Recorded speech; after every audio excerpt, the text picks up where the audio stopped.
నెల్లూరు జిల్లా Jangareddygudem bank of బరోడాలో తాకట్టు బంగారు ఆభరణాల మాయంపై అధికారులు విచారణ చేస్తున్నారు. 139 మంది ఖాతాదారులకు చెందిన 4.3 కిలోల ఆభరణాలు మాయమైనట్లు ప్రాథమికంగా గుర్తించారు. బ్యాంకులో మొత్తం 2756 బంగారం రుణ ఖాతాలని ఖాతాదారుల సమక్షంలో పరిశీలించారు. పోలీసుల సమక్షంలో తనిఖీ చేసి వ్యత్యాసాలను గుర్తించారు. బ్యాంకులో మాయమైన 4.3 కిలోల బంగారం విలువ మార్కెట్లో 6 కోట్ల పైన ఉండొచ్చని అంచనా వేస్తున్నారు.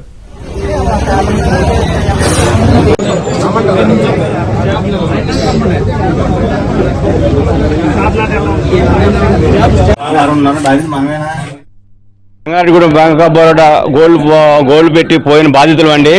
సుమారు ఈ రోజు నాటికి 5 కేజీల వరకు బంగారం పోయింది. మేము 10 రోజులు బట్టి తిరుగుతున్నాం. ఇక్కడ అయిందంట నీరు నిప్పులు లేకుండా చాలా మంది అయితే బాధితులు హాస్పిటల్లో అడ్మిట్ అయ్యారు. కళ్ళు తిరిగిపోయి పడిపోయారు. ఒకళ్ళిద్దరికి